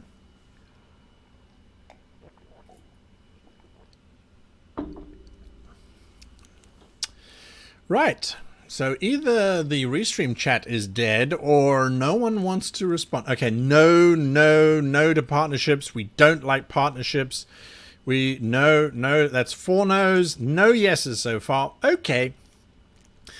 We don't have to do partnerships. I sense a pushback. Timothy Nardi, we're now moving to creative writing, which is just a little session where we're going to do some creative writing, just to flex our creative muscles a little bit, give us something that we can work on to improve our game. And yeah, and once that's done, then we will move back to questions on role-playing and that sort of thing. Right, you're partnering with your new kitten, Terranatum. Okay, well, I think you're allowed to do that. Right. Okay, so creative writing challenge today. ACP O'Neill, thank you for that. I do appreciate it. I really, really do. Are you heading off? Are you leaving us? Are you going somewhere? I wish I could catch your show more. Have a good night, everyone. All right, ACP, good night. Thank you for being part of the show. Creative Writing Challenge. This is it. You ready? I'm ready. We're all ready. Okay, definitely Lone Wolves here. Right. Okay. The death of a gnome. The death of a gnome. As a matter of fact, not just a death. A murder. A murder of a gnome. All right. Someone or something has murdered a gnome. You need to write the points of view of the murderer. How did they kill the gnome? Or why? What did they do? Versus the gnome itself. How did it die? What is its point of view? The reason why this is a useful exercise to do is oftentimes our players have those tricky little spells called Speak with the Dead. In some cases you need to give them information, but how much information do you give them? You as the GM know all of the information, but does the actual victim know? So you have to figure out, why would someone murder a gnome? Absolutely. Why did the creature or thing or person murder the gnome? What is their point of view as to the murder? Why and what is the gnome's point of view? So it is murderer versus victim, as Grazilis points out. Absolutely write the points of view of the murderer and of the victim. Now, what you're going to do if you're new to this creative writing challenge is you are going to write it in the chat of your choice, either on YouTube or on Twitch, and then you're going to post it through, and we can discuss, unpack, and go from there. Someone made a conscious decision to end a gnome. Absolutely. They have killed the gnome. So is it murder or is it a mercy killing? What's the perspective? What's the point of view of the murderer of the gnome? Is it perhaps it's a mercy killing? Sure. That's from the perspective of the murderer. What would the perspective of the gnome be? I certainly don't think it was a mercy killing. I didn't ask for any mercy or killing, thank you very much. Something along those lines. I wanted that thieving little crook to look into my eyes as the poison coursed through his system. All right, Al Robinson. That's certainly the perspective of the murderer, but what's the perspective of the gnome as the poison goes through their system? Nomicide. Absolutely, Game Master's Vault. Nomicide. The target has been dispatched without notice as requested. The stolen ring has been planted on the body, also as requested, and payment is expected before next midday. Very cold. I like it. I like it. So there we go. Right. Stella Bagel. What we are doing is we are writing the points of view of a murderer and their victim. And the victim is a gnome. Why and who and what would kill a gnome? What is their point of view in terms of the murder of that said gnome? And then what is the gnome's point of view in terms of being the victim? So that is what you need to look at.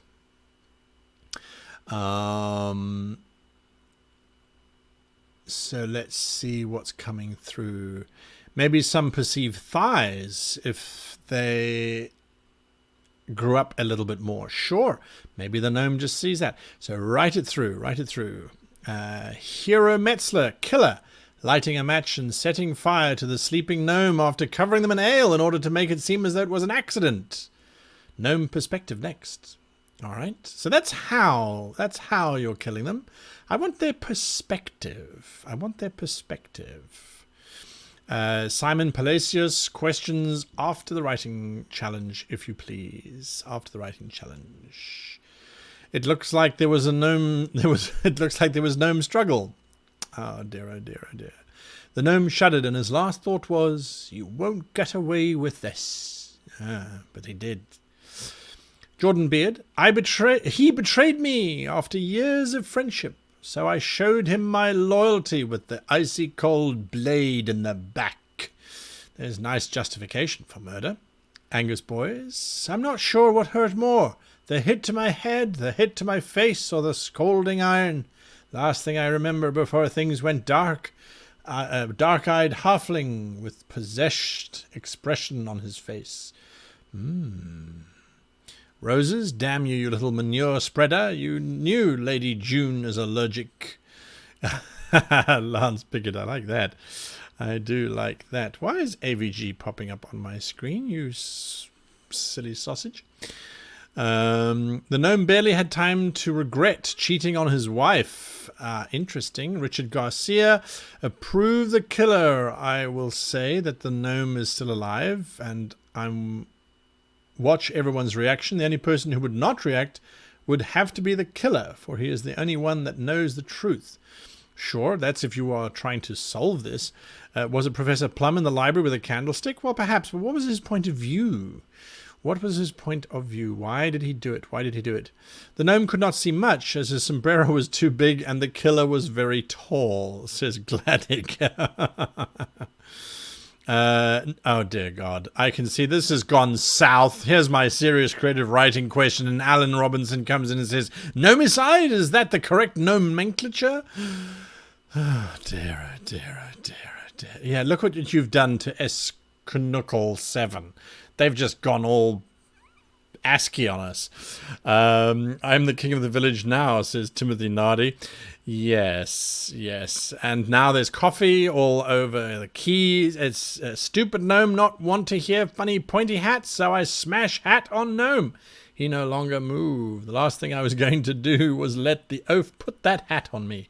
I like that, both of them there from the Big Given. I like that. Ethan Bascom. I felt cold, though the gleam of my blood seemed warm. I smelled the rancid breath that sneered into my ear. Hail, Emperor. I do like that one. That is, I'm going to stop you there, Ethan Bascom. What I like about that is that you have given us the perspective of the gnome. They don't know who killed them. They don't know very much, but you've given us some clues. Rancid breath and Hail Emperor. So we're looking for someone who's loyal to the Emperor or someone who hated the Emperor if the gnome was the Emperor themselves. So I like that. Stranger, good night. Thank you for being part of the stream. And yes, please remember to like the stream if you enjoyed it. White Tiger 225. Glorian stalks up to the vicious little cretin. As he inched ever closer, he went over each crime this beast had committed. Killing this beast had murdered and destroyed for the last time. And when the dagger sunk into the back of the little monster's skull, his limp body was all the thanks Glorian would need for such a selfless act. Interesting. Nice justifications there. The counter to that, hello, computer. The counter to that, having just finished his greatest performance of all time, acting as King Lear in the most recent Player, he was ecstatic. The audience laughed, they cried, and the director held his mouth in shock from Grimsby's utterly fantastic performance. As he looked into the lighted mirror, darkness and cold came upon him, and the world went dark. Very nice. Love it. Absolutely, absolutely love it. And there are more coming through. Angus Boy says, I don't know what happened. I was possessed, I swear it. It was the wizard from his accursed tower. You have to believe me. Or is he just trying to get the wizard into trouble? I'm not entirely sure. Maker. Murderer is mind-controlled into killing the gnome and assails it violently, the entire time not wishing to do so. The gnome point of view, a dear friend assaulted me unexpectedly and then wept by me as I passed. That's interesting. That is very, very, very, very interesting. Right, so there we go. Okay, so creative writing, I think we've run the course of it. I like some of the options that have come through. Some of the humor, of course, was lovely as well. Bowen Green, murderer, was cleaning a small woodland and is terrified to discover the destroyed miniature home and body of the gnome the following day. I was thinking Will Hugan gnomes. Not sure what you mean there, but I'm sure someone does. All right. Points of view are important, I think, anyway, when you are running your game. Because if you don't switch points of view as the game master, you're going to present a very flat world. Your NPCs are all going to feel the same. Your monsters, your enemies are all going to feel the same. And that's why it's important when we're looking at videos, YouTube videos today in terms of points of view, that we look back at the old systems to get some insight and to remind ourselves of where we've come from. We look to question, do we need the system that we're currently using? Could we try something else? Lots of different points of view give us a world that feels full and fresh. So when you are running a game and the PCs ask an NPC a certain question about the Lord, their point of view should be specific to them and should give the players an insight into that particular individual's little space. Don't just use them as a mouthpiece for your entire campaign. Rather, let them talk about their world. Let them talk about their point of view. And I guarantee you it will make your world feel that much better. So point of view is a very good thing to practice. And in terms of this murder, we've seen very clearly we've got some murderers who definitely were feeling justified in their actions. Some were just malicious and cold. We've had the victim not know what's going on. We've had the victim know what's going on. We've had sentimentality coming through. So we've had quite a lot of different perspectives. And then we've got puns. Lots and lots and lots and lots of puns that have been rolling through as well. So there we go. We've got just under 17 minutes left until the end of the show. So if you've got questions, now is the time to drop them in. Let's get some questions going as we round out this last hour of the show. Please, no more. I'm not saying it. I'm not saying it. I'm not saying it. Okay, Elliot Ford, I'm assuming you're new to the channel. If you are, welcome. Thank you for having us. Usually you need to put the word question in caps lock in front of it so I can see it, but because it was on its own, I have picked it up here. My group just broke up after 10 months of weekly play. Wow, about 70% of the way through our mega campaign. Sad face. Yes, but on the bright side, I have a bunch of guys who've never played wanting to give it a go. Okay, well, brilliant. It's not exactly a question. It's a nice little statement. I am sorry that your group broke up after 10 months of weekly play. Do you understand why they broke up? Was it simply a case of timing and that sort of thing? Or did the group really fall out and fall apart? And it's good that you have a bunch of people who have never played before wanting to give it a go. Make sure that you give them a fun and exciting experience, not a frustrating one where you're trying to bombard them with too many rules and lore and that kind of thing. Okay. Masayuki Ukano, Gnome. Okay, someone kill me and my later resurrection spell works. They will think they trapped me, but in fact they were trapped. Mwahahaha. Bowen Green. Question. I love the idea of Lovecraft and Cthulhu flavored games, but I don't see the value of the whole going insane aspect. Any recommendations for a system for a dark 1920s, 1940s pulp action adventure game? I'm going to sound like a stuck record, but I would certainly say D20 Modern. Now, D20 Modern is based off of the 3.5 edition rules, which I thought were a pretty robust rule system that Dungeons & Dragons came out of. D20 Modern took it in a slightly different direction and a slicker direction as far as I'm concerned. They released an expansion book called the D20 Modern Past, which specifically deals with the periods from 1945 and earlier up until about the 1850s, and then it does a little bit of a preamble into the Norman era medieval stuff, but of course doesn't touch on it too much because you're just going into fantasy. So they created a very robust system with driving rules, airships, blimps, all that kind of lovely 1930s, 1940s pulp. And you can get the system online. I think the PDFs are still available. The books, I think, are a little bit out of print. But back home in Japan, that's one of the sets of books that I kept with me because it's such a nice, easy system to get into, especially if you've been playing 5th edition. In terms of looking at the Cthulhu system, where there is the sanity checks and things, it's not a bad system. It's a percentile system. It's not entirely terrible. Just get rid of the sanity checks altogether and just say, no, I'm not having them. Or what you can also do is look at the recovery of sanity by using psychologists, psychoanalysis, counseling, and that sort of thing, or just people taking breaks and holidays where they're not being exposed to the greater elder gods, and that certainly can work as well. Okay, next question. Desudes. Would you recommend moving to 5th edition Dungeons & Dragons from 3.5 edition? And why? That is a tough question. I was a very firm believer in 2nd edition, and when 3.5 came out, I pushed back.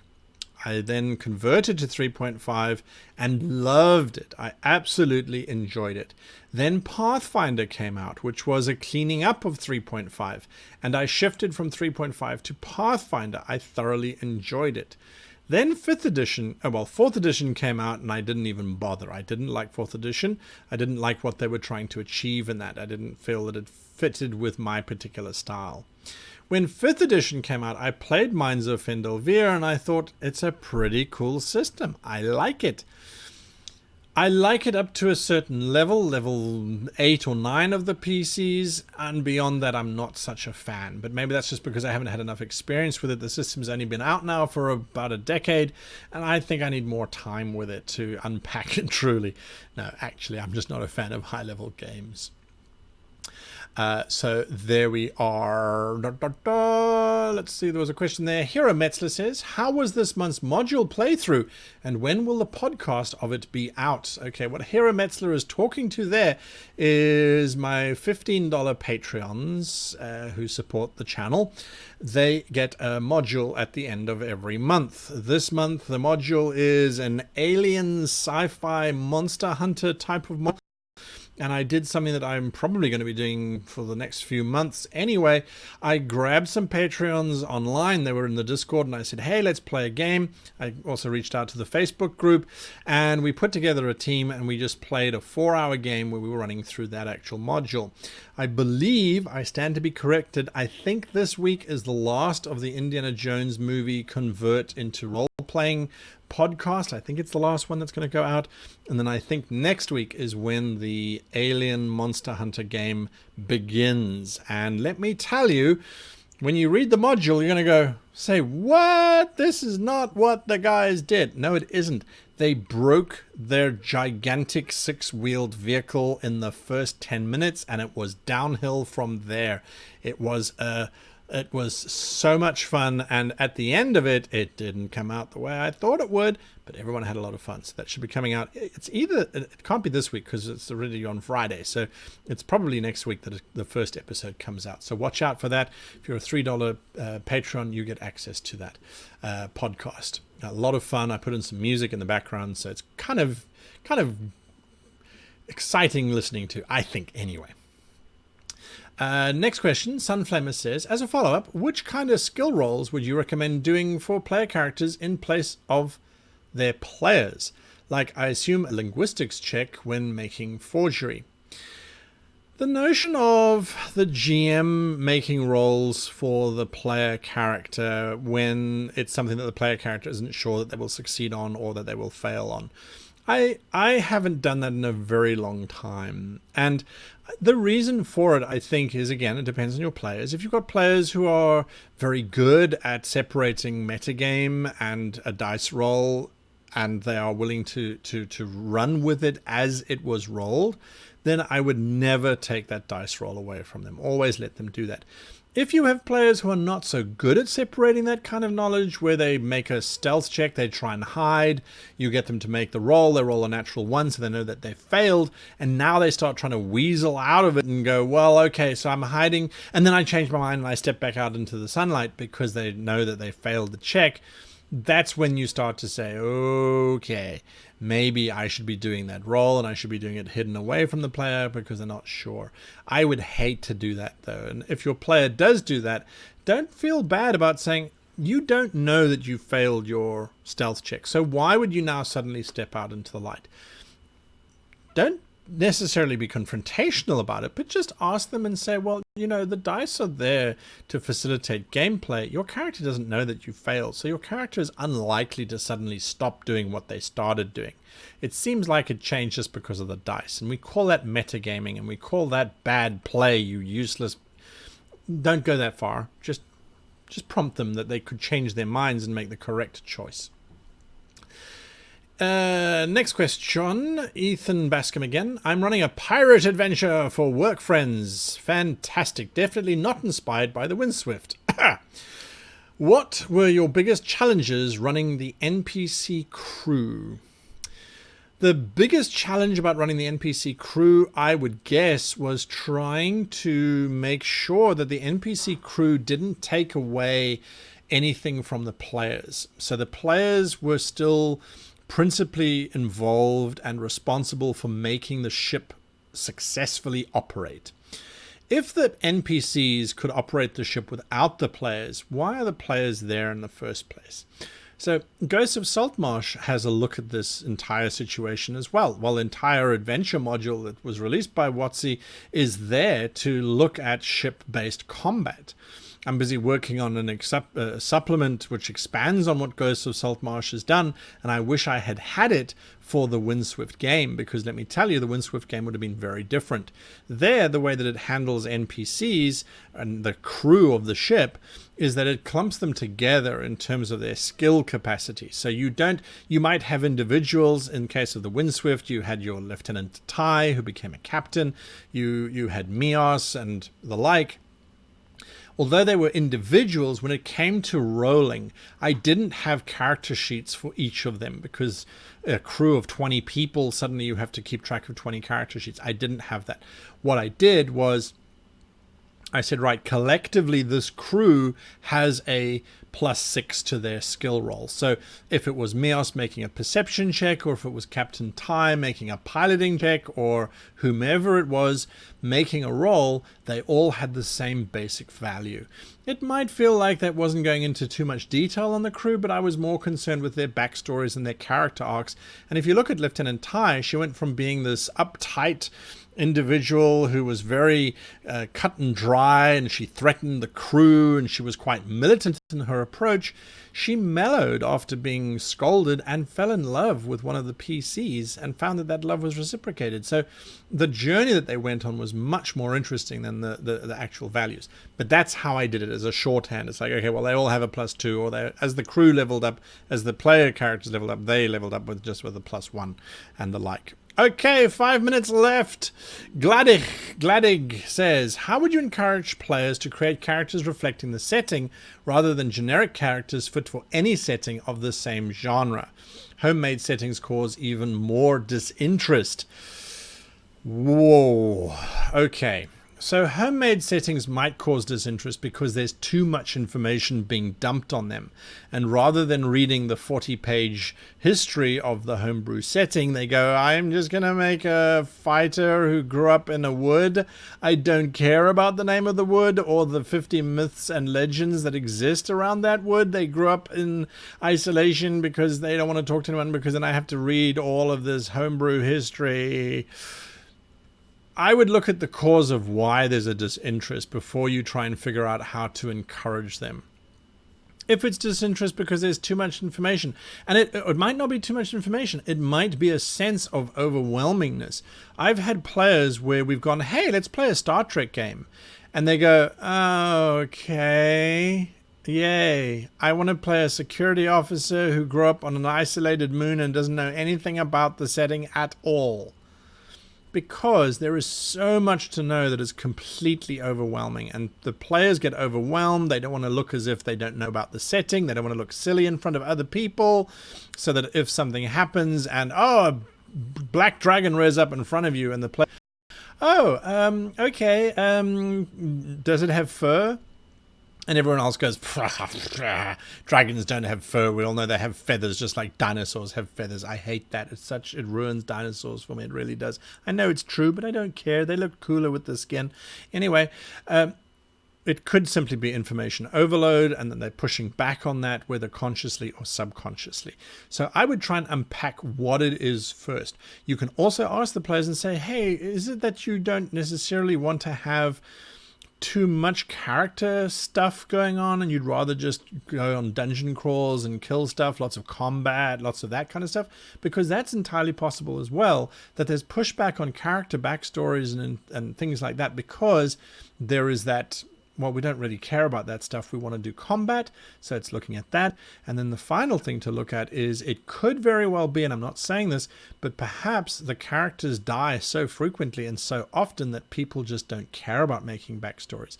I'll never forget, I had a GM once, this was many years ago, where we would die at the drop of a hat.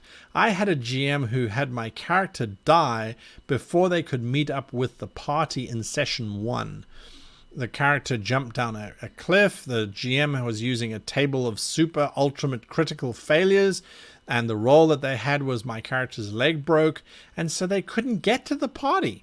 Literally, quite literally, the GM ruled that no, your leg's broken, so you can't drag yourself forward because you failed 4 checks in a row, so you lie there and die of exposure.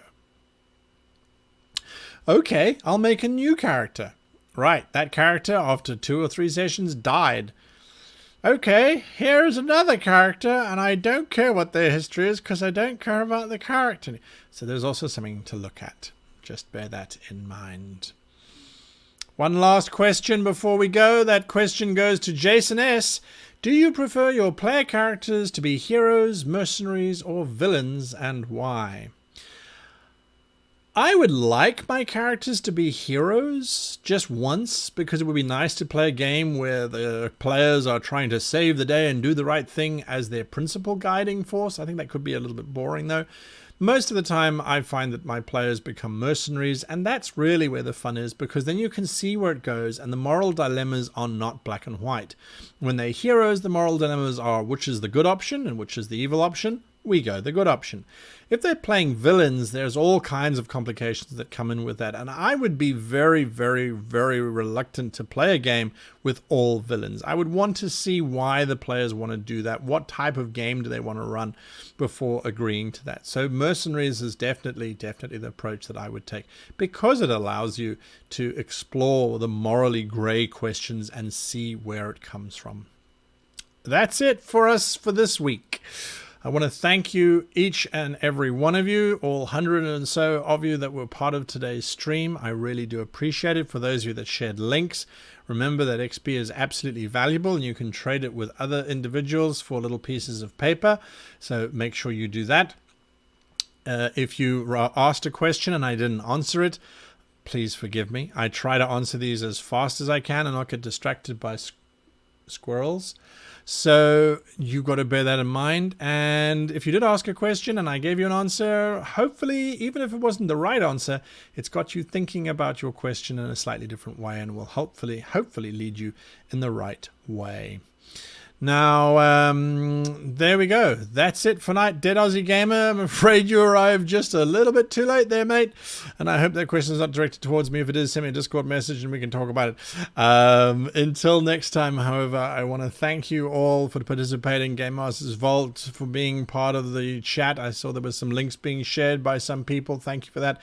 Until next time, however, either I will see you tomorrow night for Ghosts of Saltmarsh, tomorrow afternoon for Ghosts of Saltmarsh. That's live on twitch.tv/D&D. Check out that. That's episode 6. Should be a lot of fun. The party's in a very precarious situation where death may be the outcome, and right at the beginning of the episode. So what's going to happen there? Ethan Bascom, thank you for that. We do appreciate that. Really do appreciate that. And yeah, from me here in Minnesota, the USA, to all of you, the happiest of gaming.